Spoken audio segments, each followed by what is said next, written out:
it's Princess Sarissa here. When we last left off, we were outside this cave to the west of the big bridge. And this cave leads to the land to the east of Castle Ball, where Galuf was king. Now in this cave, there's only one, two types of enemies. One normal enemy, this one right here, the ground peed. They can either appear in groups of 1 or 4. Not too difficult. They use a quake spell, so if you have a float spell, you might want to cast it, especially if you're fighting 4 of them. But if only fighting 1 of them here, we should be able to take it out before it uses that quake spell. The other enemy is kind of like a boss monster. It's called the Gil Turtle. It's an undead monster, and you can only encounter it in this little passageway to the south here. There's going to be a door, and that's going to mark the passageway where the Gil Turtle is. So I'm going to fast forward the Gil Turtle battle because it's a real long battle. It's probably going to take me about maybe about like 16 to 20 minutes to do. But basically what happens is you go up this passageway, and every time you go up the passageway, the gil on the floor doubles up to the max amount of right here, 40,960. However, each time you take a step in there, you run the risk of running into the Gil Turtle. So, just show off a little commercial here real quick, because this is kind of a short episode, mainly because we're going to fast forward it, but just showing you what Rabbit and Small Animal Rescue does, and they can use some of your gil, so I'll have there's a link in the video description to where you can give some money to them if you would like to support that charity. But anyway, when you leave the hallway, you can come back and keep coming back here to get more and more gil. But every time you do that, like I said, you run the chance of running into the Gil Turtle here. Now the Gil Turtle is weak to ice, like a turtle. It's also undead, so you can heal. It can damage it with high potions, which is mainly what I'm doing here.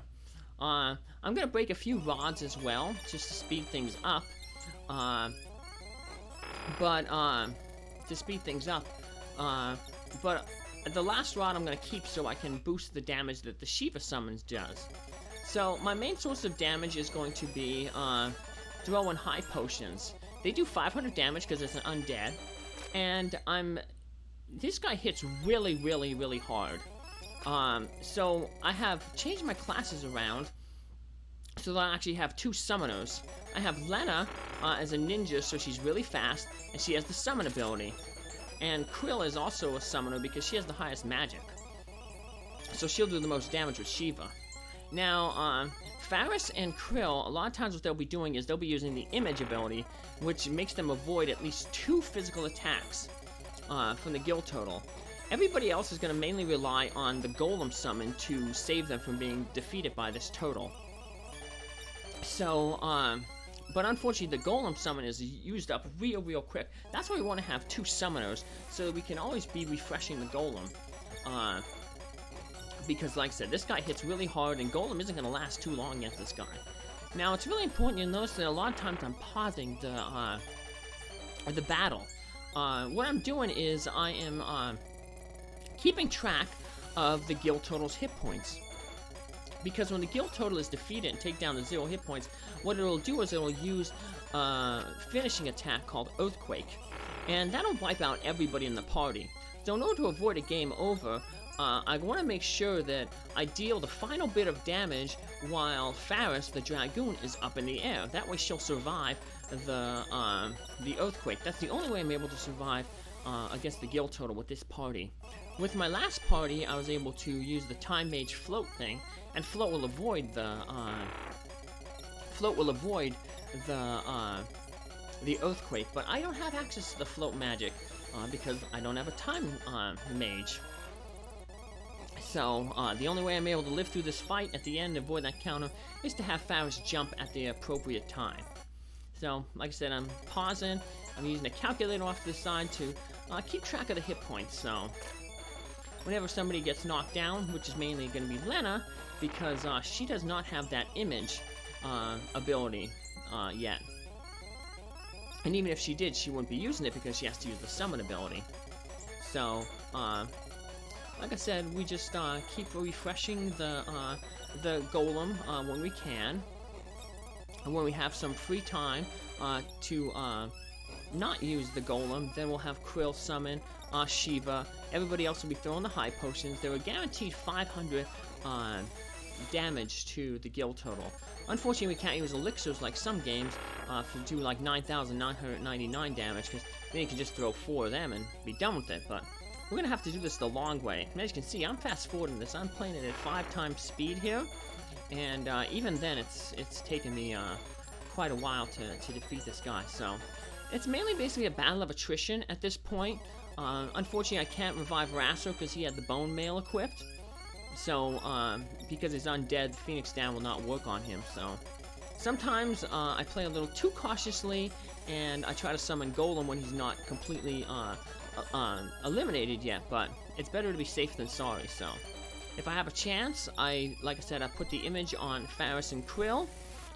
That helps delay the Golem summon a little bit, make it survive a little bit longer.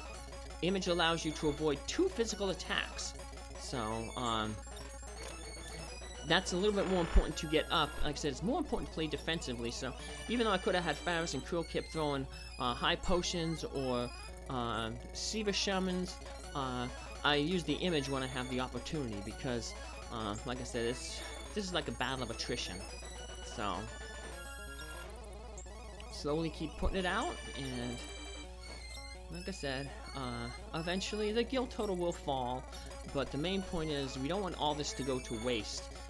So we have to have Faris jump. So there she is. She jumped, broke the rod, and while she's in the air, she avoids that counterattack. And yay! So yeah, unfortunately, Gil Turtle doesn't give any experience, and only gives like 3 job points. So it's not like that any characters miss stuff out by being knocked out at the end of that battle. So Faris just gained 3 lousy ability points. So. But that was the Gil Turtle fight, so it took a long time to do, but we managed to finish it off. So that's some of the fun of the Fiesta. You have to come up with new strategies, and that took me quite a few tries to figure it out. The main point, like I said, was having 2 summoners, and then being able to keep track of the Gil Turtle's hit points, so that I had Faris in the air to avoid the final earthquake attack. So it also showed the importance of image. I'm actually going to be using image quite a bit here with some of the characters. So I'm going to change the jaws back to what they were before. I changed it here. Like I said, we just needed those 2 summoners to keep putting out the earth wall with the golem. So, and yep, that allowed us to finish him off. So, woohoo! So it feels good. Unfortunately, we couldn't buy any rods. There's no rods available for buying in this area, so in this world. So yeah, we got another ground page. So but, yeah, those are the only enemies that we'll find. This area, you can only defeat it in this guild cave here. If you're looking for 100% bestiary, you have to do it right before you defeat Exdeath's castle. After we defeat, go through Exdeath's castle, something's going to happen, and we're going to be warped out of this world. And once we're thrown out of this world, Galuf's world, as I like to call it, we won't be able to visit this guild cave anymore. So you have to do it now before you defeat Exdeath finally. So. Like I said, showing off where this thing is. So here's Galuf's castle. So we could have went to that guild cave a long time earlier, but I just avoided it because I'd rather gain some levels and some skill points and have the golem summon. So, and now just to finish this episode off, I'm gonna do a little thing here, just as a little bonus. I changed Krile to a Beastmaster. I'm not allowed to use the Beastmaster before this Fiesta. But I'm not going to finish this battle with the Beastmaster. I'm just showing this off to show off that final side quest of getting that Cornago jar back in Quell Village. So what we have to do to get it is, remember that guy said he wants to eat a frog. He wants a frog. So that means we have to catch a frog. So we have to catch that Cornago frog. Cornago has 1,000 hit points, so we need to get it down to at least 200 hit points, and then capture it. Use the catch command. You have to get the enemy down to 1/8 of its total hit points. So actually, that's yeah, like 250, down to 125 for hit points. So yeah, we have to get it down to 125 because that's its 1/8.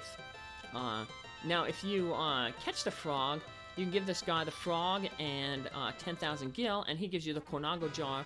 And now you can catch enemies with only at 50% of their max health. So makes catching enemies a lot easier. But I just wanted to show that off. But it's not important to do. But I figured, like I said, I want to show everything off. So. And now I want to show off once again what Rabbit and Small Animal Rescue does. It transforms neglected, abused, unwanted, and abandoned animals into happy animals! Yay!